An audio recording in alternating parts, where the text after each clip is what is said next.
Morning kids, कैसे आप सब। आई होप आप सब ठीक हो। आज मैं आपको हिंदी में लेसन नंबर 16 जिसका नाम है बड़े भाई साहब, पेज नंबर 121 पे वो लेसन आपको एक्सप्लेन करूँगी। ये लेसन प्रेमचंद के बड़े भाई के बारे में है। बड़े भाई साहब लेसन का नाम है और प्रेमचंद जो महान कवि थे या लेखक थे उसके जो बड़े भाई थे उसके बारे में पूरा लेसन है। तो पहले हम पेज नंबर 128 पे जो कठिन शब्द है उसको समझते हैं, बाद में हम लेसन स्टार्ट करेंगे। तो कठिन शब्द पेज नंबर 128, दरज्जे। दरज्जे मतलब कक्षा, मतलब स्टैंडर्ड। हम स्टैंडर्ड 5th में होते हैं, 6th में, 7th में, 8th में, ऐसे स्टैंडर्ड मतलब दरज्जे। बुनियाद। बुनियाद मतलब नींव। नींव मतलब पायो। पायेदार मतलब मजबूत नींव वाला। मजबूत नींव मतलब जिसका जो हम नींव डालते हैं, अगर इमारत बनानी है तो हमें पहले नींव डालना पड़ता है। तो अगर मजबूत होता है, नींव मजबूत होती है तो पूरी इमारत जो खड़ी होगी, तैयार होगी, वो मजबूत ही रहेगी। सामंजस्य मतलब मेल। मेल जोल नहीं होता उसको बोलते हैं सामंजस्य। मेल मतलब किसी के साथ हमारा मेल नहीं होता ना, कि कोई फ्रेंड होता है उसके साथ हमारी जमती ही नहीं है, उसको मेल बोलते हैं, सामंजस्य। जमात। जमात मतलब कक्षा, वो स्टैंडर्ड। रुद्र। रुद्र मतलब गुस्से वाला स्वरूप, शिव का क्रुद्ध स्वरूप। एरा गेरा नथु खेरा। एरा गेरा नथु खेरा मतलब कोई भी आदमी, कोई भी मामूली आदमी। अवहेलना मतलब तिरस्कार, उपेक्षा। किसी भी चीज़ का तिरस्कार करना मतलब उसे विरोध करना उसका। फजीहत मतलब बेइज्जती। किसी की बेइज्जती की हो तो उसको बोलते हैं फजीहत। लज्जास्पद। लज्जा मतलब शर्म, और लज्जा उत्पन्न करने वाला मतलब शर्म उत्पन्न करने वाला, जिससे हमें शर्म आती हो। सिफर मतलब शून्य। शून्य से सर्जन करना, ऐसा बोलते हैं ना, सिफर। खुराफात मतलब शरारती। कोई भी लड़का अगर शरारती है ना, बहुत ही मस्तीखोर है ना, तो हम उससे बोलते हैं ये तो खुराफाती है, बहुत ही खुराफात करता है, मतलब शरारत करना। किफ़ायत मतलब बचत। कोई भी चीज़ की बचत करते हैं तो हम बोलते हैं इतना हमारे लिए किफ़ायती है, मतलब बचत। जलील मतलब अपमानित। किसी को अपमानित करते हैं उसको बोलते हैं जलील। दनादन मतलब लगातार, निरंतर। सहिष्णुता मतलब सहन शक्ति। लिहाज मतलब अदब या ध्यान या ख्याल। जहन मतलब आत्मा। तालीम उसका मतलब है शिक्षा। पुख्ता मतलब पक्का, मजबूत। शालीनता मतलब शिष्टता। शिष्टता मतलब कोई भी चीज़ की आदर करना, इज्जत करना। मसलन। मसलन मतलब उदाहरण के तौर पर, किसी भी चीज़ का हम एग्जाम्पल देते हैं उसको हम बोलते हैं मसलन। सत्कार मतलब स्वागत। किसी का स्वागत करते हैं तो हम बोलते हैं सत्कार करना। लताड़ मतलब डांटने का भाव। किसी को डांटते हैं तो हम उसे बोलते हैं इसको लताड़ लगाई। लताड़ लगाई मतलब डांटा। अमल करना मतलब कार्य करना। नसीहत उपदेश, शिक्षा या सबक। शरीक मतलब सम्मिलित। सम्मिलित का मतलब उतना ही, सीमांतर। हेकड़ी मतलब अकड़। पनाह शरण। हिमाकत मतलब घृष्टता। गिरह मतलब गांठ। कुटिल मतलब दुष्ट। स्वच्छंदता मतलब स्वतंत्रता, आज़ादी। अदब मतलब आदर। ज़हीन मतलब होशियार। तजुर्बा मतलब अनुभव। अब हम लेसन स्टार्ट करते हैं, पेज नंबर 121। मेरे भाई साहब मुझसे 5 साल बड़े थे, मतलब प्रेमचंद के जो भाई है उससे 5 साल बड़े थे, लेकिन केवल 3 दर्जे आगे। 5 साल बड़े तो 5 स्टैंडर्ड आगे होने चाहिए ना। जैसे आपका कोई भाई बहन है, आपसे जितने छोटे उतने स्टैंडर्ड आपसे पीछे होंगे। मतलब आप अगर 8th में हो या 7th में, तो आपकी कोई छोटी बहन या भाई है वो 3 साल छोटा है तो वो 4th में होगा। ओके, मतलब इसके भाई तो 5 साल बड़े थे पर उससे सिर्फ 3 स्टैंडर्ड ही आगे थे। मतलब 5 स्टैंडर्ड आगे होना चाहिए, तो ये तो सिर्फ 3 स्टैंडर्ड ही आगे थे। उन्होंने भी उन्होंने भी उसी उम्र में पढ़ना शुरू किया जब मैंने शुरू किया था। जब हम पढ़ने की उम्र होती है तभी दोनों ने पढ़ना शुरू किया था। लेकिन तालीम जैसे महत्व के मामले में वे जल्दबाजी से काम लेना पसंद नहीं करते थे। तालीम मतलब हम शिक्षा जो प्राप्त करते हैं, एजुकेशन, उसके मामले में वो जल्दबाजी नहीं करते थे। मतलब अगर एक स्टैंडर्ड में, अगर मैं कोई भी बच्चा 5th स्टैंडर्ड में है और उसे 5th स्टैंडर्ड में जो चीज़ समझ में नहीं आई है शायद, तो वो फिर से 5th स्टैंडर्ड में ही रहता है, आगे नहीं चला जाता 6th में। जब तक उसे सारी चीज़ें ना आ जाए ना, वो वही स्टैंडर्ड में रहता है। तो उसके भाई को भी जल्दबाजी करना नहीं पसंद था, इसीलिए तो सिर्फ 3 दर्जे आगे थे, वरना तो 5 स्टैंडर्ड ऊपर होते ना, उससे 5 साल बड़ा था उसका भाई। इस भवन की बुनियाद खूब मजबूत डालना चाहते थे जिस पर आलीशान महल बन सके। इस भवन की बुनियाद मतलब पायो, नींव। भवन मतलब वो हम मकान को बोलते हैं जनरली, भवन मतलब घर, ओके। बट यहाँ पे एजुकेशन की बात हो रही है, तालीम की। वो अपनी तालीम की बुनियाद मतलब नींव, जैसे हम आपको बोलते हैं कि आपको टेबल्स अगर नहीं आते हैं तो मैथ्स आगे नहीं आएगा। अगर कक्को और वो सारी चीज़ें होती है, ABCD के अल्फ़ाबेट्स, ग्रामर, वो सारी चीज़ नहीं आती तो आप आगे नहीं सीख पाओगे, उसे बोलते हैं नींव। नींव मतलब जो हमारी बेसिक चीज़ें होती है वो तो हमें आनी चाहिए। तो ये भी उसकी बुनियाद थी, नींव थी, वो मजबूत डालना चाहते थे जिस पर आलीशान महल बन सके। मगर इसका क्या मतलब है कि उसको उससे सारी चीज़ें आ जाए, सब चीज़ें वो समझ सके। 1 साल का काम 2 साल में करते थे। एक स्टैंडर्ड में 2 साल रहते थे, कभी कभी 3 साल भी लग जाते थे। कभी कभी कोई स्टैंडर्ड में 3 साल तक रहते थे, 5th स्टैंडर्ड में 3 साल, 6th स्टैंडर्ड में 3 साल, ऐसे, या 2 साल करते थे। बुनियादी पुख्ता ना हो तो मकान कैसे पायेदार बने। बुनियादी ही पुख्ता मतलब हमें जो हमने नींव डाली है वो ही मजबूत नहीं होगी तो मकान कैसे मजबूत रहेगा।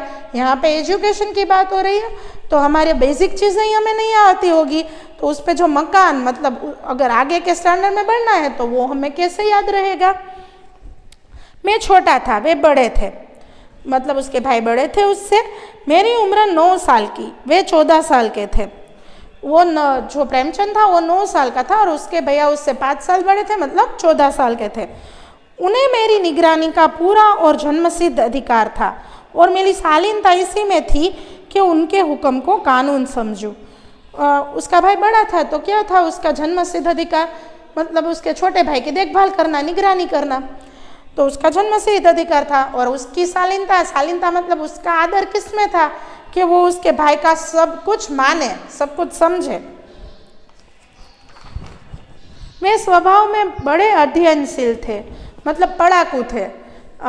पढ़ना ही सिर्फ अच्छा लगता था, हरदम किताब खोले बैठे रहते और शायद दिमाग को आराम देने के लिए कभी कॉपी पर, कभी किताब के हाशियों पर चिड़िया, कुत्तों, बिल्लियों की तस्वीर बनाया करते थे।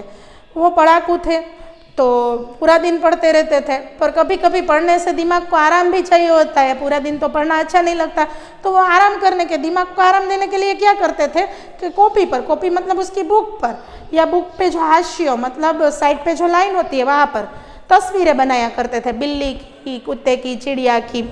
कभी कभी एक ही नाम या शब्द या वाक्य 10-20 बार लिख डालते। कोई भी या एक शब्द होता है या एक सेंटेंस होता है उसको 10 या 20 बार लिख डालते अपनी बुक में। कभी एक शेर को बार बार सुंदर अक्षरों में नकल करते। शेर मतलब शायरी, गजल जिन्हें आपने बोली, तो जो एक शेर होता उसको बार बार अच्छे राइटिंग में लिखते रहते। कभी ऐसी शब्द रचना करते जिसमें न कोई अर्थ होता न कोई सामंजस्य। कोई बार ऐसा लिख डालते ना कि उसका कोई मीनिंग ही नहीं रहता था, मतलब तालमेल ही नहीं रहता था। सामंजस्य मतलब मेल, मतलब कोई मेल, वो वाक्य का कोई मतलब ही नहीं था। मसलन एक बार उनकी कॉपी पर मैंने एक इबारत देखी, मसलन मतलब एग्जाम्पल, उदाहरण के तौर पर। उसकी कॉपी पर उसने क्या देखा कि एक सेंटेंस लिखा हुआ था, इबारत मतलब सेंटेंस, वाक्य। स्पेशल अमीना भाइयों भाइयों, दरअसल भाई भाई, राधे श्याम श्रीयुत राधे श्याम 1 घंटे तक, ऐसा वाक्य लिखा था। तो इस वाक्य में से तो हमें भी कुछ समझ में नहीं आ रहा है, तो ऐसा वाक्य उसने लिखा था। इसके बाद एक आदमी का चेहरा बना हुआ था, वो वाक्य लिखा था, नीचे एक आदमी का चेहरा बनाया हुआ था। मैंने बहुत चेष्टा की कि इस पहले का कोई अर्थ निकालूं, लेकिन असफल रहा और उनसे पूछने का साहस न हुआ। उसने छोटा था तो बहुत चेष्टा मतलब बहुत ही बार ट्राई की कि इसका क्या मीनिंग है, तो पर आया नहीं, वो असफल रहा। और उसके भाई को पूछना चाहता था, पर उसके भाई तो बड़े थे तो उससे पूछ नहीं पाया, साहस ही नहीं हुई, हिम्मत नहीं जुटा पाया उसके भाई से पूछने की। वे 9वीं जमात में थे, मैं 5वीं में। 9वीं मतलब 9th स्टैंडर्ड में थे और वो जो बच्चा था वो 5th स्टैंडर्ड में। उनकी रचनाओं को समझना मेरे लिए छोटा मुंह बड़ी बात थी। वो उसके भाई जो सारी चीज़ें लिखते थे, अभी जो सेंटेंस हमने पढ़ा उसका मीनिंग तो हमें भी समझ में नहीं आया, शायद उल्टा फुल्टा लिख दिया जंबल करके, तो पता नहीं, पर हमें समझ में नहीं आया इसका मीनिंग। तो वो बोल रहा था कि उसकी रचना है वो समझना तो उसके लिए तो छोटा मुंह बड़ी बात थी, वो छोटा था तो बड़ी बात कैसे कर सकता था, ऐसी चीज़ थी। मेरा जी पढ़ने में बिल्कुल न लगता था, वो छोटा था और उसका जी तो पढ़ने में लगता ही नहीं था, वो पढ़ता ही नहीं था। 1 घंटा भी किताब लेकर बैठना पहाड़ था, मतलब अगर वो 1 घंटा भी किताब लेकर बैठते ना तो उसके ऊपर पहाड़ टूट पड़ा हो ना, ऐसा हो जाता था उसके। मौका पाते ही हॉस्टल से निकल कर, वो दोनों हॉस्टल में रहते थे दोनों भाई, तो मौका पाते ही मतलब टाइम मिलते ही क्या करता था, मैदान में चला जाता था। मैदान में आ जाता और कभी कंकरिया उछालता, कभी कागज़ की तितलियाँ उड़ाता, और कहीं कोई साथी मिल गया तो पूछना ही क्या, वो क्या करता था, मौका मिलते ही हॉस्टल से मैदान में चला जाता था। मैदान में जाके कभी कंकरिया उछालना, मतलब हम जो नीचे पत्थर या कोई छोटी छोटी चीज़ पड़ी होती है तो हम उसे उछालते हैं। कागज़ की तितलियाँ बनाता था वो कागज़ की, हम क्या करते हैं कागज़ के एरोप्लेन बना के उड़ाते हैं, तो वो सारी चीज़ें वो करता था। और अगर कोई फ्रेंड मिल गया, साथी मिल गया तो क्या करना, तो पूछना ही क्या, पूरा दिन खेलता ही रहता था। कभी 4 दीवारी पर चढ़कर नीचे कूद रहे हैं, कभी फाटक पर सवार हो उसे आगे पीछे चलाते हुए मोटर कार का आनंद उठा रहे हैं, लेकिन कमरे में आते ही भाई साहब का रुद्र रूप देखकर प्राण सूख जाते। मतलब अगर उसके कोई फ्रेंड मिल गया तो क्या करता था, 4 दीवारी पे चढ़कर कूदता था। 4 दीवारी मतलब ऊंची दीवार होती है उस पर चढ़ जाता था और उसके नीचे कूदता था। और फाटक होता है ना जो रेलवे स्टेशन का हमारे पास, हमने कई जगह पे देखा होगा, वो ऊपर नीचे करके मोटर का आनंद लेता था, मोटर चलाता हो ना ऐसा, तो वो सारी चीज़ें वो करता था। पर अगर वो कमरे में जाने से उसे बहुत डर लगता था, क्योंकि कमरे में जाता तो क्या होता, उसके भाई का रुद्र रूप देखने को मिलता। रुद्र रूप मतलब गुस्से वाला रूप, और अगर गुस्से वाला रूप देखने से उसके प्राण सूख जाते, मतलब डर ही जाता। उनका पहला सवाल होता कहाँ थे, उसके भाई का पहला सवाल क्या होता था, इतनी देर तक कहाँ थे, कहाँ खेल रहे थे, ऐसा पूछते थे। हमेशा वही सवाल इसी ध्वनि में हमेशा पूछा जाता था, और इसका जवाब मेरे पास केवल मौन था। उसके भाई हमेशा वही सवाल पूछते थे, क्योंकि वो हमेशा खेलने ही चला जाता था, तो वही सवाल पूछते थे और उसके पास कुछ जवाब नहीं होता था, सिर्फ मौन होता था, मतलब वो शांत खड़ा रहता था। न जाने मेरे मुंह से बात क्यों न निकलती कि जरा बाहर खेल रहा था। वो बोल ही नहीं पाता था उसके भाई को, बड़े भाई को, कि मैं जरा देर बाहर खेल रहा था। मेरा मौन कह देता था कि मुझे अपना अपराध स्वीकार है, और भाई साहब के लिए इसके सिवा कोई इलाज न था कि स्नेह और रोष से मिले हुए शब्दों से मेरा सत्कार करे। उसका मौन ही बता देता था कि उसको स्वीकार है कि उसने अपराध किया है। अपराध मतलब वो खेलने चला जाता था, पढ़ता नहीं था, तो उसका मौन ही बता देता था कि उसको स्वीकार है कि उसने पढ़ाई नहीं की है। और उसके भाई के पास क्या था, कोई चारा ही नहीं था कि उसे स्वीकार कर ले, कि स्वागत कर ले उसका, कि आजा फिर से घर में पढ़ने बैठ जा। इस तरह अंग्रेजी पढ़ोगे तो जिंदगी भर पढ़ते रहोगे और एक हर्फ न आएगा। जो इसी तरह अंग्रेजी तुम सीखोगे, उसके भाई ने उसको बताया कि अगर इसी तरह तुम अंग्रेजी सीखोगे तो तुम पूरी जिंदगी पढ़ते रहोगे ना, तो भी तुम्हें अंग्रेजी समझ में नहीं आएगा।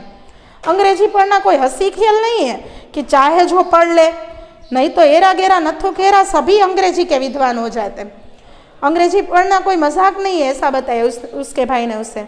वरना तो कोई भी आदमी, कोई भी मामूली, एरा गेरा नथु गेरा का मतलब कोई भी मामूली आदमी अंग्रेजी सीख ले और महान विद्वान बन जाए अंग्रेजी का। यहाँ रात दिन आंखें फोड़नी पड़ती है और खून जलाना पड़ता है, तब कहीं यह विद्या आती है।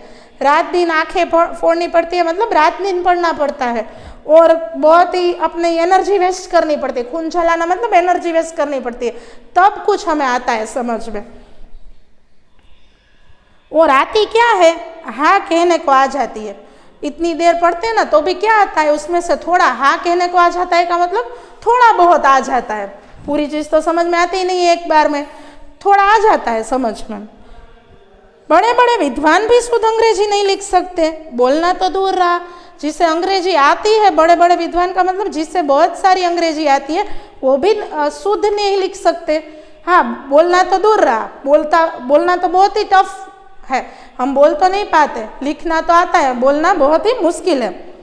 और मैं कहता हूँ तुम कितने घोघा हो कि मुझे देखकर भी सबक नहीं लेते।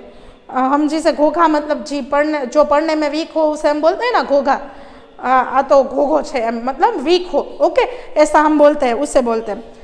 तो मैं उसका भाई ऐसे बताता था कि तुम मुझे देखकर भी नहीं सीखते कि मैं कितनी देर पढ़ता हूँ, तो मुझे देखकर तो सीखो, मैं कितनी मेहनत करता हूँ, यह तुम अपनी आंखों से देखते हो। अगर नहीं देखते तो यह तुम्हारी आंखों का कसूर है या तुम्हारी बुद्धि का कसूर है। उसका भाई कितनी देर पढ़ता था वो तो उसकी आंखों से देखता था वो। और अगर नहीं देखते का मतलब नज़रअंदाज करना, कि देखता है कि उसका भाई पढ़ रहा है तो भी वो खेलने चला जाता है, तो या तो तुम्हारी आंखों का कसूर है या बुद्धि का, ऐसा उसका भाई बोलता है। इतने मेले तमाशे होते हैं, मुझे तुमने कभी देखने जाते देखा है? उसका भाई उसे बताता है कि इतने मेले होते हैं। मेले मतलब जो हमारे पास एंटरटेनमेंट की सारी चीज़ें होती हैं ना, घूमने जाना और वह सारी चीज़ें, तो उतने होते हैं। पर क्या तुमने देखा है कि मैं एक भी बार मेले में गया या तमाशे देखने गया? रोज़ ही क्रिकेट और हॉकी मैच होते हैं, मैं पास नहीं फटकता। क्रिकेट और हॉकी मैच तो चलते ही रहते हैं, पर मैं उसे देखने नहीं जाता, ऐसा उसका भाई बताता है। हमेशा पढ़ता रहता हूँ, उस पर भी एक एक दर्जे में 2-2, 3-3 साल पढ़ा रहता हूँ। एक स्टैंडर्ड में 2-2 साल रहते थे या 3-3 साल रहते थे उसके भाई एक स्टैंडर्ड में। फिर तुम कैसे आशा करते हो कि तुम यूं ही खेल कूद में वक्त गवा कर पास हो जाओगे? मैं तो एक एक स्टैंडर्ड में 2-2 बार रहता हूँ तो भी पास नहीं हो पाता, ऐसा बोला उसके भाई ने। तो तुम ऐसा कैसे आशा कर सकते हो कि तुम खेलने कूदने में ही पास हो जाओगे? मुझे 2 ही 3 साल लगते हैं, तुम उम्र भर इसी दर्जे में पढ़े सड़ते रहोगे। मैं तो 2-3 साल में पास हो जाता हूँ, तो तुम तो पूरी जिंदगी एक स्टैंडर्ड में रह जाओगे, ऐसा बोला।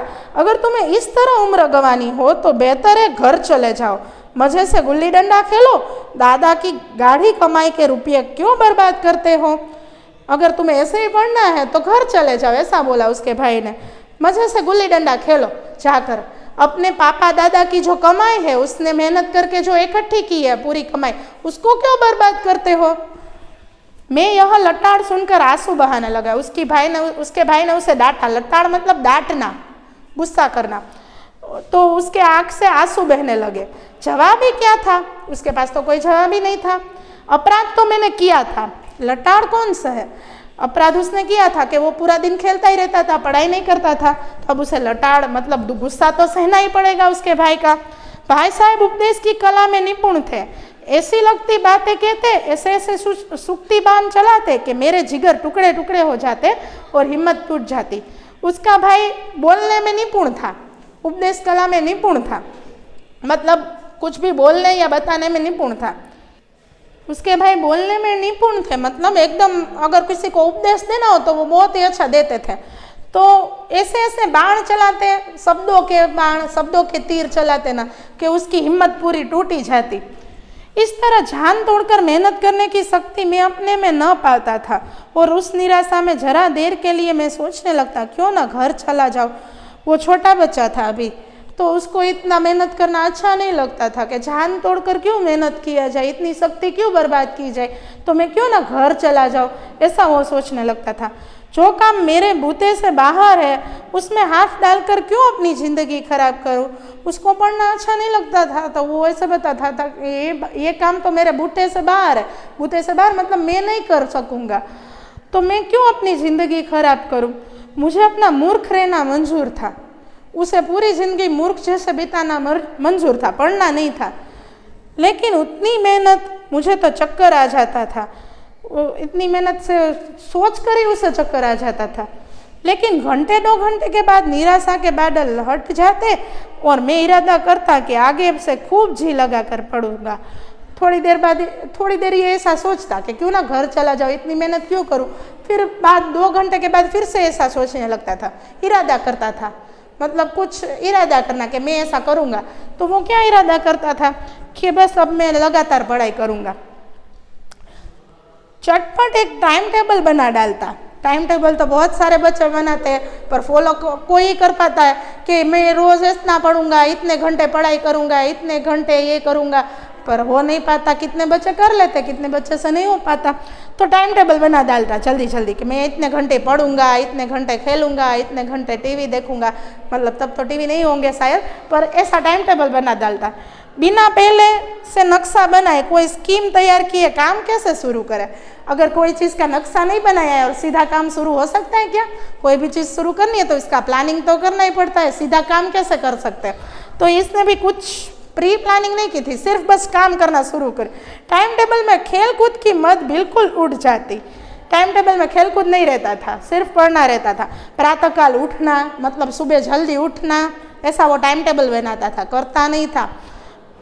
6 बजे मुंह हाथ धो, नाश्ता कर पढ़ने बैठ जाना। सुबह 6 बजे मुंह हाथ धो, जल्दी जल्दी नाश्ता करके पढ़ने बैठना, ऐसा टाइम टेबल बनाता था। 6 से 8 तक अंग्रेजी, मतलब 2 घंटे अंग्रेजी पढ़ेगा वो। 8 से 9 तक हिसाब, हिसाब मतलब मैथ्स, हिसाब बोलते थे तब। मतलब 8 से 9 घंटे, 1 घंटे तक वो मैथ्स पढ़ेगा। 9 से 9:30 बजे तक इतिहास, आधे घंटे वो हिस्ट्री पढ़ेगा। फिर भोजन और स्कूल, फिर भोजन करेगा और फिर स्कूल चला जाएगा, ऐसा उसने टाइम टेबल बनाया था। 3:30 बजे स्कूल से वापस होकर आधा घंटा आराम। वो स्कूल से वापस आके क्या करेगा? आधा घंटा आराम। 4 से 5 तक भूगोल, मतलब जियोग्राफी पढ़ेगा 4 से 5। 5 से 6 तक ग्रामर, बाद में 1 घंटा वो ग्रामर पढ़ेगा। आधा घंटा हॉस्टल के सामने ही टहलना, सिर्फ हॉस्टल के सामने ही टहलना, मैदान में खेलकूद करने नहीं जाना, ऐसा टाइम टेबल बनाया था। 6:30 से 7 तक अंग्रेजी कंपोजिशन, मतलब इंग्लिश कंपोजिशन का जो आता है रीडिंग करना, वो पढ़ेगा। फिर भोजन करके 8 से 9 तक अनुवाद, मतलब गुजराती का जो ग्रामर होता है, व्याकरण, उसे बोलते हैं अनुवाद। भोजन करके फिर वो पढ़ेगा। 9 से 10 तक हिंदी, बाद में वो हिंदी पढ़ेगा। और 10 से 11 तक विविध विषय, फिर विश्राम। और फिर 1 घंटे तक क्या करेगा? सारे जो विषय बाकी रह गए वो पढ़ेगा और फिर आराम करेगा 11:30 बजे के बाद। मगर टाइम टेबल बना लेना एक बात है, ये सिर्फ टाइम टेबल ही बनाया था, कुछ करता नहीं था वो। उस पर अमल करना दूसरी बात है। अमल करना मतलब उसमें हमारा काम करना। टाइम टेबल जैसे बनाया वैसे तो हमें करना पड़ता है, पर वो नहीं करता था। पहले ही दिन से उसकी अवहेलना शुरू हो जाती। पहले ही दिन टाइम टेबल बनाया ना, फिर दूसरे ही दिन क्या होता था? वो कुछ टाइम टेबल के अनुसार नहीं करता था। मैदान की वह सुखद हरियाली, हवा के हल्के हल्के झोंके, फुटबॉल की वह उछल कूद, कबड्डी के वह दाव घाट, वॉलीबॉल की वह तेज़ी और फुर्ती मुझे अज्ञात और अनिवार्य रूप से खींच ले आती, और वहाँ जाते ही मैं सब कुछ भूल जाता। फुटबॉल, कबड्डी और वो सारे खेल उसे बहुत अच्छे लगते थे, तो वहाँ ही चला जाता था पढ़ने के अलावा, और सारी चीज़ें वहाँ भूल जाता कि मैंने कुछ टाइम टेबल बनाया था। वह जानलेवा टाइम टेबल, वहाँ आँख फोड़ पुस्तकें किसी को याद नहीं रहती। वो खेलने चला जाता तो उसको पुस्तकें पढ़ना सब कुछ भूल जाता था। और फिर भाई साहब को नसीहत और फजीहत का अवसर मिल जाता, और फिर उसका भाई उसको फिर से डांटता। मैं उनके साये से भागता, उसके भाई के साये से भी वो भागता, उनकी आंखों से दूर रहने की चेष्टा करता। वो उससे दूर ही रहता, उसके भाई से, कि उसकी आंखों में ना हो, वरना वो फिर से डांटेंगे। कमरे में इस तरह दबे पाँव आना कि उन्हें खबर ना हो। कमरे में खेल के आता था ना, तो कमरे में ऐसे दबे पाँव मतलब बहुत ही शांति से आ जाता कि उसके भाई को पता ही ना चले। उनकी नज़र मेरी ओर उठी और प्राण निकले। अगर उसका भाई उससे देख लेता तो उसके प्राण निकल जाते।